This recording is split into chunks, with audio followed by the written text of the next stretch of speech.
Ooh, such a solid weekend for basketball. We finally saw the return of the Cavs, or a better looking team at that, and the Chef Curry is back. We're going to talk about it. Stick with us. We got that coming up right after this. You're tuning into the destination for TV superfan discussion, AfterBuzz TV. And now, let the buzz begin.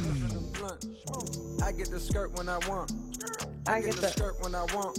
Okay, J. Cole. The vibes. We've both been like vibing hard to this. We were like, what song are we gonna start with? And we both were like, Kevin's Look at each other. Yeah. Cole. Definitely. A little bit of KOD. Yeah. And we've said this before on our show. The NBA's been showing Cole mad love, playing his songs throughout all the commercials and different promos. I love it. Yeah. Cole and some Cardi B too. And some Cardi B. A little something for everybody. So we threw some Cardi B in here one time. I'm pretty get sure. Cardi B on. We'll get one more. It's Cole's time now. Well, tonight, guys, welcome to our NBA Weekly Show here on AfterBuzz TV. I'm your host, Christine Alexis. You guys know me. And tonight, I'm joined by David H. Bloom. That's right. David H. Bloom, Instagram, Twitter. Go find it out. It's convenient. We got It's just us tonight, isn't it? Yeah, just me and you. you. It is. Our two co-hosts, Evan and Monty, couldn't be here tonight, but it's going to be you and me. We're rocking it out tonight. Yeah, talking some conference finals. Yeah, conference finals time. Thanks to everyone who's in the chat right now. I'm about to pull it up. If you're there, what's up? Sorry for the slightly late start tonight, but we're here. We're going to talk. Like I was saying, there's 4 people watching us. Hey. All right, we're all set up. We're good to go. We're ready to go. Yes. So like I was saying, this was a fun weekend. Great, yeah. I'm very pleased, obviously, with today's game. Of course, Warriors fan. I'd be like lying if I didn't start this episode off with how happy I am. Obviously, you can see it if you're watching by the smile on my face. It's so good to see Steph Curry finally show up tonight. I mean, he is back. He scored, 35? He's back. Got, 20 of those, in the third and the fourth. He put on, a real show tonight. He did. It was vintage Curry, and I was here for it. It's fun to watch.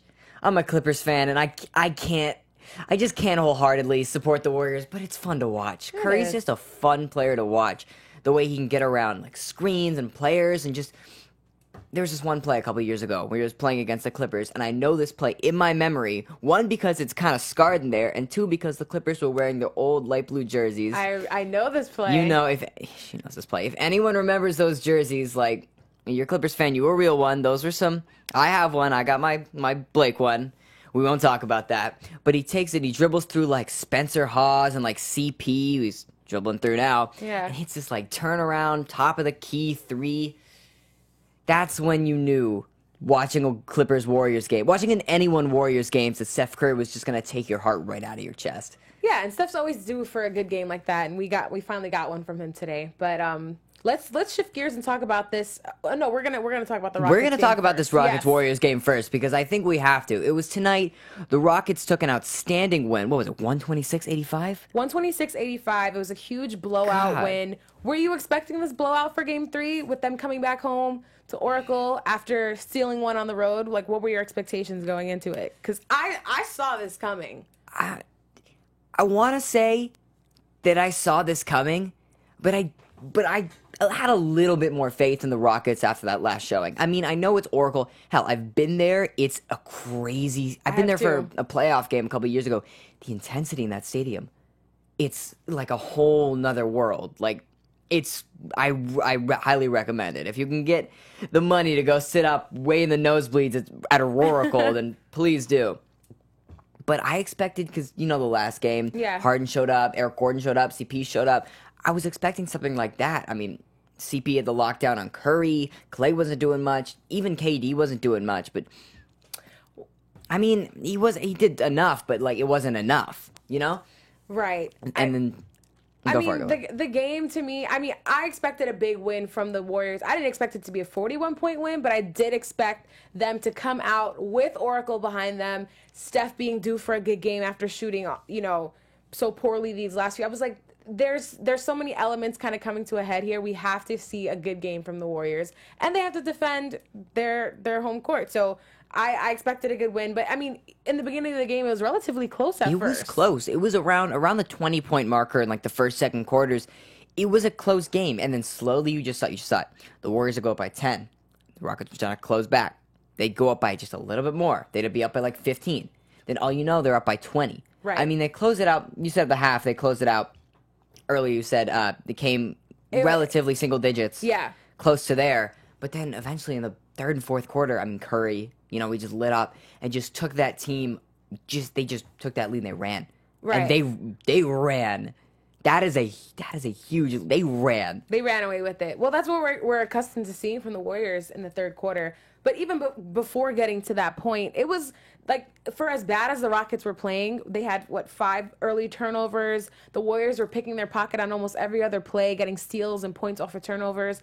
They still were hanging in by single digits at the half. So for them to come out and play so poorly in the third, I was like, man, the Warriors demoralized them that quarter. And Steph Curry finally finding his rhythm, you could just feel it. Like, I was watching, I was like, oh, wait. Yeah. This is what's about to happen right now. If you guys follow me on Twitter, you'll see I actually, like, seconds before that started happening, I was like, man, is Steph ever going to get going offensively? And, like, immediately ate my words. Willed it to happen. I willed it to happen. Mm-hmm. But, I mean, he went, like, 7 for 7. It was sick. When Steph gets going, Steph is one of those players that he's so good that when he gets going, you can't stop him. Theoretically, it feels like he could take a 30-foot pull-up and he's just going to drain it. Yeah. It's just mind-boggling to watch how, because he doesn't just do it with the 3-ball. He can dribble past you, cross you up, break your ankles. Right. Like, that is Steph basketball. And the layups, Steph Curry has one of the most underrated floater games in the entire NBA. And I think probably akin to like Tony Parker back in the day? Yeah. He has one of the best floaters. Like, you know the typical Curry shot. You throw it way up into the air, and you just kind of let that ball go right back down in. That's because he can do that. Physically, he can do that. That takes a whole nother skill level to be able to hit these finger roll layups like that. Yeah, and we kind of saw him put that on display in this game at first when, because I think there was one sequence where he missed a wide open 3, Clay rebounded it, gave it to him again in the corner. He missed it again, and you could just see his body language kind of drop. Like, he was just like, really? Like, and that's the first time I really started to see it get to him. Because, shoot. He's eventually going to catch up. But that's when I saw it, like, kind of get to him. And he was able to, use his floater and find points other ways. And, Draymond Green was able to get him going. People were still feeding him the ball. That eventually, I think, led to that outburst. And once you see that 3 go in once or twice, it was like he was on a roll, and that was really where it was at. One thing I liked about this game too is I like that Steve Kerr made the adjustment to go to Jordan Bell in this series. Yeah. Which I thought after seeing Game 2, considering because Game 2 of this series, the Rockets were playing a lot more poised than the Warriors were. That's why they were able to get that win. And I actually expected Game 1 and 2 to go the opposite way. Really? You expected the Rockets to take the first one? I did, because it was their first game at home, and I expected a big showing from them. And the Warriors really dominated and played their style. And then Game 2, we saw like a really good effort from the Rockets to kind of defend their home court. So going, I just didn't see it going that way. But for the Warriors to come back home now and take this kind of commanding lead, I mean, is it bold for me to say that I feel like I want to see this series go 6 games, not more. But I mean, after seeing Curry go off tonight, I feel like they've found a way to keep this going, and it's a done deal. Think they're taking the next 2? Yeah, I see them taking the next. Well, maybe I see them taking the next one. Well, it's one more in the Bay Area, Right. and then they go back. they go back. That's how the playoff format works. Now you go back, and then you go 5, 6, and 7. You go back and back and back. Right. Do you think they're going to take that one in Houston, though? That's the thing. That's going to be tough. I feel like those road games have really been KD's time to shine. And lately, the Warriors, I mean, you could argue that they've been getting too comfortable a little bit with running the ISO through KD. Sometimes when Steph was struggling, going like 1 of 18 or whatever, the offense was being run primarily through KD. So I feel like in a situation like that on the road, that would be KD's time. But now that Steph's going, it's like when you Could go either way. when you have Steph and KD going, like, you're gonna start winning some games. Yeah. It's common sense at that point. Yeah. I mean, it was a minor issue, I think, but towards the end of game 2, I don't know if you noticed, Chris Paul was getting treatment on his ankle on the sidelines, and there was a small story of how that would be affecting him going into this game, but he was fine. He played through it. But I'm curious if that'll come back up later as part of the narrative if they don't win this series, that maybe he was struggling with a lingering injury. Because if it goes the opposite way and the Warriors lose for some reason, people can make that same argument about Steph. Well, they can say, he wasn't completely healthy. So what are your thoughts on that? Like, just like... It's just human nature to find a scapegoat. Yeah. Honestly, it's true. It's the reason Dwayne Casey was fired like a week or two ago, because they got swept and they're like, oh, might as well just, hold on, let me just, you, Dwayne Casey, come here, you're fired. Like, that's not the case at all. He definitely coached a great team, but the team didn't produce for him, so they said, all right, bye.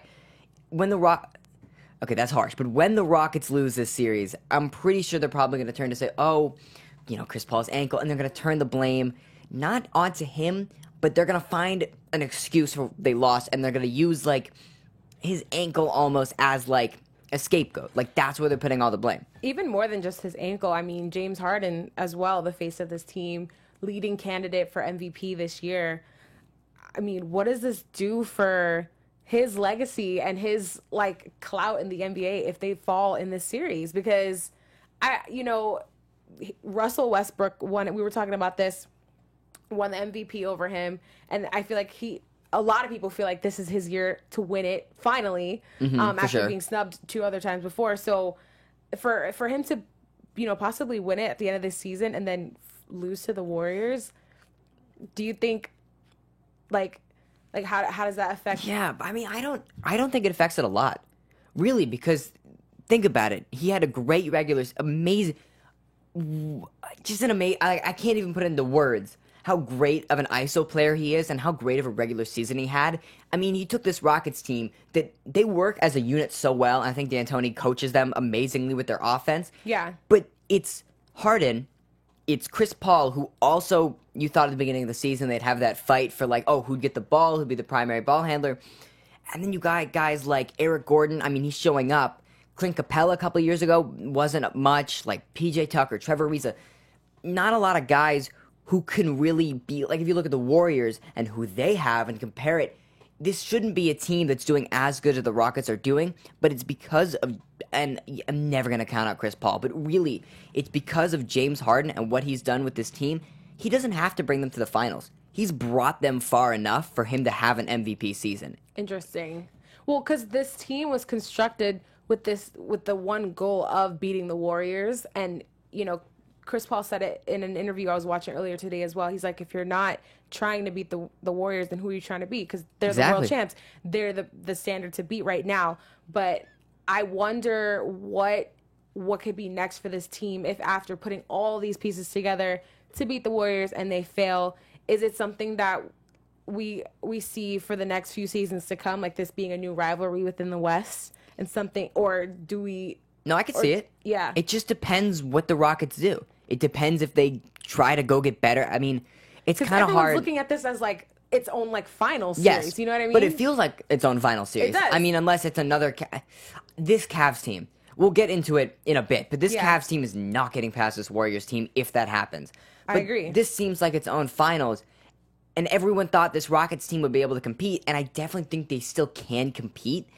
But next season, I mean, they can try to get better. You can try to add one more piece, but they already have, it seems like, enough, like, superstar pieces. You can't really, with, like, the cap they're under, add Well, people more argue that they pieces. can try to make a play for LeBron. But I don't think LeBron wants to do that. I mean, I'm definitely not in LeBron's head. I definitely did not foresee him going, I mean, I was young at the time, but going to Miami over Cleveland, I know he wasn't happy, and I know he's not happy now, and it kind of feels like that same situation, but I just there's something in me that doesn't see him going to Houston, and I think what Houston needs to do is either say, all right, we're just going to keep, like, biting at the Warriors' heels, be right there, like try to get past them, maybe catch them at a low point, or they're going to say, like a lot of teams have done, let's just tear down. And I really don't think they're going to tear down, but I mean, you got to look at the Thunder. You got to imagine they're going to tear down eventually.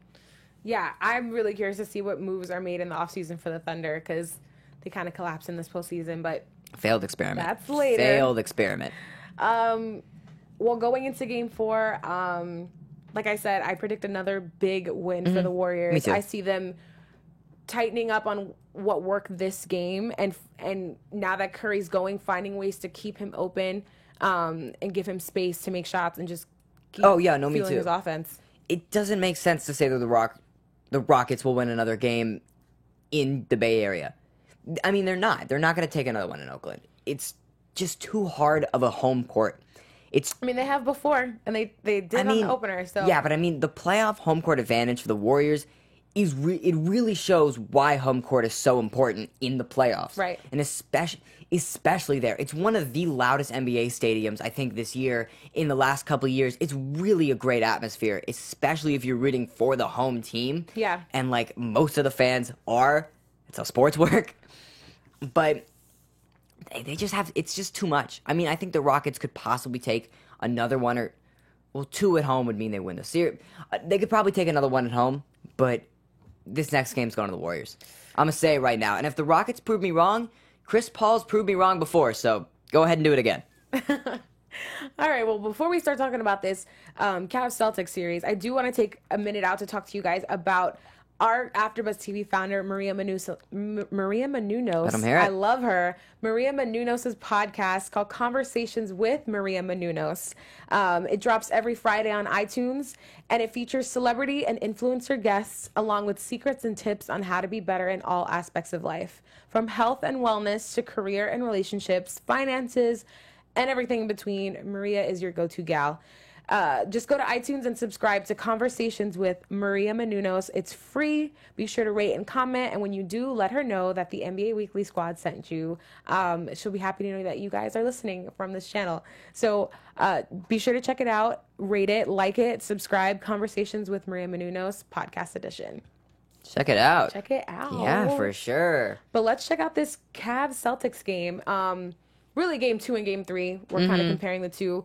Game 3, the Cavs finally took a win, 116-86. Oh, yeah. No, it's just LeBron getting his teammates involved. I mean, if you look at the stats of that game, pull them up right here. Yeah.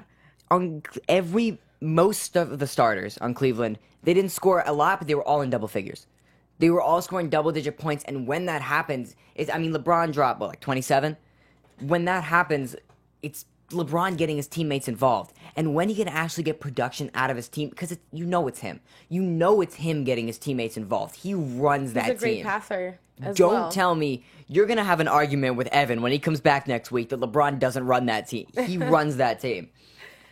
But when he gets those other guys involved, like I know like a George Hill and a Jordan Clarkson, a Larry Nance, especially Kevin Love and like Tristan Thompson, that's when they win games. Well, it was really about JR and Kyle Korver this last game, too, getting going. And guys like George Hill, seeing Game 3, what stuck out to me immediately was just the overall effort. Cavs have been known for just standing around on defense and not really moving the ball on either end of the court, really. And to see them just kind of flying around, they kind of use that terminology too in post-game interviews, just flying around the court, really giving them that extra effort, taking those extra passes, getting everybody touches so that everyone can get in rhythm, so that it's not just LeBron. And it showed that they got the win. No, it definitely showed. I mean, if you look at the highest scorer on the Celtics was Jason Tatum with 18. 18 was the highest scorer. Yeah, you're not going to win a game. That's called defense right there. Yeah. That's playing good defense, and that's overall team defense. Because the next highest scorer was Terry Rozier with 13, and then Jaylen Brown had 10. It's not enough, and it's because of that Cavs defense that finally has showed up. I mean, even I agree with you there, but I think also don't forget, like, the Celtics are a bad road team. Their away record is 28-13 versus their home record of 55-27. So they're definitely more comfortable at home. And I knew being in the Cavs' wheelhouse for this game, with the Cavs desperately needing a win, like, those guys who we've seen put up really amazing game 1 and game 2s, Jason Tatum, Terry Rozier, and everybody on the Celtics, they didn't have that great of a game this go around. Yeah, it's this idea of experience. When you have I think more it comes down to that. when you have more experience in this league, and that's why you see a lot of veterans doing good in the playoffs, you tend to do better in these situational games like on the road, or maybe it's a pivotal game 3 that could change the way the series goes, because if the Cavs, if the Celtics went up 0-3, well, I could have stayed with that. So the Cavs went down 0-3. You would have known that the series would have been over by then. No team's ever come back from that, and it's LeBron, but I don't think he would have done that, especially with this team at home.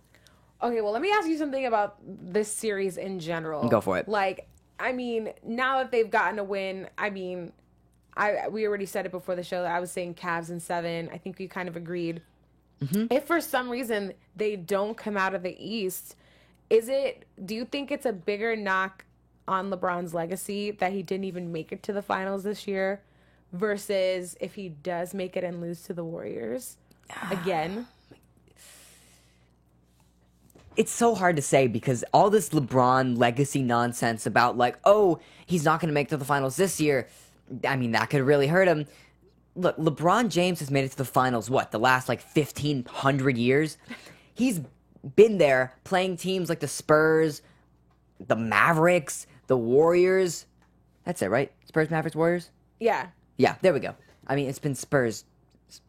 No. Back then, that's a couple years ago, Greg Popovich. It's been Warriors, Cavs 3 years in a row. And he's taken one of those series. That was an amazing series by him. A great performance to come back down from that, I'm going to say it. You're going to hate that I'm going to say it, but that 3-1 lead that the Warriors had and blew. It's okay. We blew 1-2 to the Rockets. I know how it feels. Right. It wasn't the finals, but it was kind of like our finals. A lot of salty Clippers fans out there. But LeBron, he does it every single year. No matter what team, it feels like he can take them. He can take a Heat team with a Dwayne Wade he's just playing with for the first time, and a Chris Bosh he's just playing with for the first time. Or he can take this Cavs team. I would have said without Kyrie, he hasn't done it yet, but you feel like he can. He can take him with a young Kyrie trying to stretch his legs a little bit, and here comes LeBron to take over the team. And he just says, all right, Kyrie, I'm going to make you into more of an elite player, and we're going to go to the finals. I don't think it hurts his legacy at all. Yeah, you can say, oh, okay, he didn't make it to the finals, but he's made it to the finals so much that I feel like his legacy, I'm getting so heated I can't even say words anymore. His legacy is already set in stone. Unless he does something amazing, it can only go up from here. Really interesting. Okay, really. I respect your take. I bring that up. This was a question actually asked to me by Josh Rodriguez on his podcast that I was on this week, the Dime podcast. Shout out to Josh Rodriguez. I see you in the chat. And we were just talking about that because I was saying that I think it would be more of a knock on LeBron's legacy for him to get to the finals and lose to the Warriors again versus if he doesn't make it out of the East this season, just because I feel like the narrative would still support that. Oh, well, we can't even count that year. Looking back on it later, I think people be like, well, he didn't make it to the finals that year, so we're not going to count that. They're only going to look at the fact that if he made it to the finals and then lost, I think is just a bigger knock on him because people always throw out his finals record when comparing him to I guess to Jordan, but. No, I see that. I definitely see that, but I think feel like he would just get more of a pass. People. It'll be especially because this is such an awful supporting cast that he has right now. Terrible. Too. That's why I think he would get a little more leeway for it. But we don't. People aren't even ignoring it anymore. They know it's terrible. Yeah. Even LeBron knew it was terrible, so we just cleared house and got an even more terrible team. Well, I'm sure he didn't expect for it to play out that way. No. Isaiah Thomas. You're all right, buddy. You're doing good in LA, I think. You're probably gone by now, but you'll be fine. Wow, I'm checking it on the live chat. It seems people are talking about Kyrie now. Kyrie. What are your thoughts on the fact that there's just been a lot of talk in the sports media world about the fact that the Cavs and the Celtics, both Kyrie's current and former team, are both now in the Eastern Conference Finals without him having any real effect on that, having not played this season. and if that's like Yeah. an indictment on him or what that says about him Yeah. and his role. It feels like the Cavs. I mean, God, I keep doing that. The Celtics, they didn't need Kyrie. They just needed Kyrie to not be on the Cavs. I mean, Kyrie Irving is an amazing player. He's hit really clutch shots in his career. He's got some of the best dribble moves and handles I've seen in a long time. Reminds me a lot of AI, really, who's one of my all-time favorites. But I just think it's Brad Stevens, and it's amazing play by this young Celtics team. I mean, I said the whole thing about experience, but when you're at home and you feel really in your element, that's where a young team thrives, and Brad Stevens has used that team so well. He's taken all the pieces he had to, and Terry Rozier has stepped up in these playoffs. I mean, I know he scored 13 last game because the defense was just amazing by the Cavs, but he's really stepped up for an injured Kyrie, and this entire season you saw Gordon Hayward go down with that gruesome leg injury the first game, and you said, that's it. All right, Celtics next year, I guess. We'll see when he's healthy again. But no, Kyrie said, absolutely not. Brad Stevens said, all right, come on, Jason Tatum. Come on, not even Terry Rozier yet. Come on, Jaylen Brown. Let's go. Let's go, Al Horford. Let's go win some games. And they did. They got all the way to the 2 seed.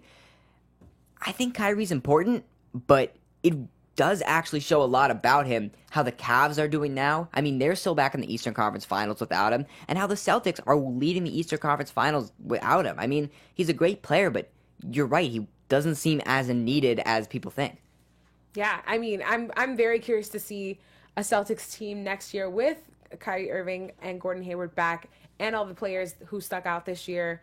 I would love to see that full cast return and make a real push in the East, because I want to see... I would like to see a Warriors-Celtics finals. I'm kind of getting tired of the Me too. Warriors-Cavs matchup. Like, that narrative now to me is just boring. I guess because Dub Nation, we've already beat the Cavs twice, so I'm ready for something new.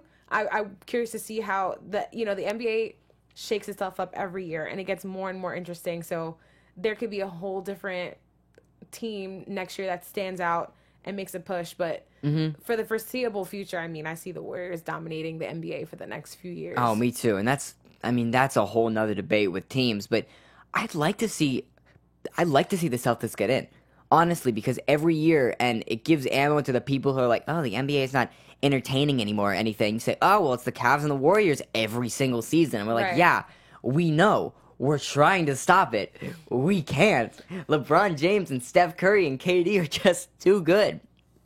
You want to see something different. You want to give the people who don't usually watch the NBA a chance to actually invest their time into something that's not the same thing they're going to see every single year. Yeah. And not the same series redone with new players. And I mean, look, the second series of the Warriors-Cavs, where you know what happened. Right. Where the Cavs won, that was an amazing series. Like, It was like basketball gold. It was 7 games, and it was do or die. It was everything. Last shots, It hurt, but blocks and stuff. That was an amazing series to watch. But then you got to have it again, and the Warriors won in 5. And I mean, they had KD. It felt like they were unstoppable, even to the best team in the East. They went through everyone in the West, and then the best team out of the entire other conference came, and there's like, all right, no, 5, you get 1. A gentleman's sweep, and they just knocked him out. I want to see something. I really want to see something different. I mean, a lot of, like, I kind of do. I don't want to see the Warriors in again. But I do in this case, just because I'm so salty about the Rockets. listen. I'm sorry. It's okay to say that you want the Warriors to win. I think they're the favorite, why and did I I don't say think that? there's anything wrong with showing them love. I think people are so I wanna take adamant that about back hating immediately. them. It's okay. It's okay. I won't tell What am I doing? Please don't tell the others. Anywho, we really went through these series. We'll have more to talk about, I guess, after games 4 and 5. See how things play out for both conference finals. It's gonna be. Look, they're two great series. It's just the games they're really blowouts. Like I want to see closer games. NBA, Cavs, Celtics, Warriors, Chris Paul, closer games, please. I think the next, at least game 4 and 5s will be closer in both series, just because at this point, after these first 3 games, different adjustments and lineups have been tested and tried out, where I think now both teams are understanding maybe what works and what doesn't, and that's what's going to make it that much harder now that defensively things have been exposed, or more of the matchups are getting easier to figure out. Yeah, no, for sure. But before we wrap for the night, I did want to talk about the 2018 NBA Yes, award, let's, just because please. the finalist list was released this week. Most valuable player finalists are Anthony Davis, James Harden, and LeBron James. I'm gonna give Harden this one. Yeah, come on now. Come on. We discussed it. James Harden's had an amazing season. MVP worthy for sure. And you said it off air. You can always make a case for LeBron, but the NBA wants to give it to people new. Yeah. And he was snubbed last year, you think. I think Russ deserved it. Just based on stats and the triple doubles, but Harden definitely was a second, and I think it's his time. I think so too, and I think his season is deserving of it. Oh, for sure. So, Defensive Player of the Year finalists: Anthony Davis, Joel Embiid, Rudy Gobert. All great choices there. Yeah, that's the toughest one. I see AD getting this one just because I also don't see him getting MVP. Mm-hmm. Rookie of the Year finalists. We've discussed this and debated this many times on our show here. And I'm just if you forgot, Ben Simmons. All right, Ben Simmons.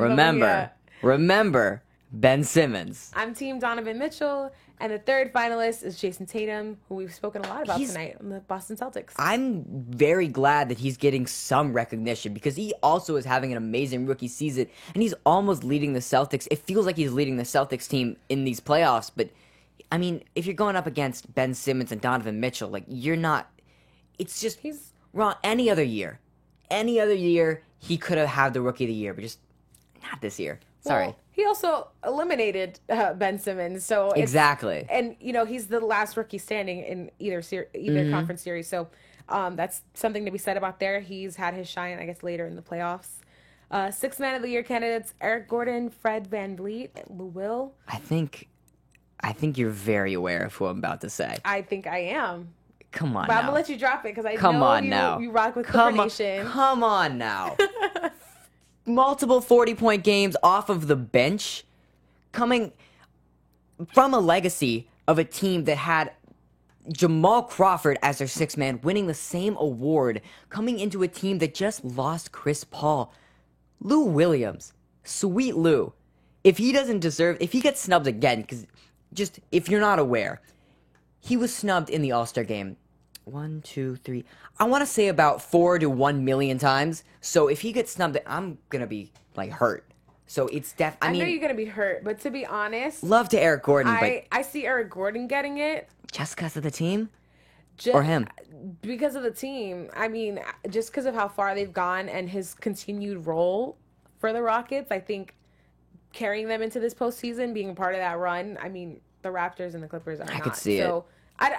These are also regular season awards, so I have to also train my mind out of thinking that way. It's kind of hard to compare them now because we see what they're doing. But, and then the last two awards: Most Improved Player, Clint Capella, Spencer Dinwiddie, Victor Oladipo. I think we both are in agreement that we both know want Victor Oladipo. It's Oladipo.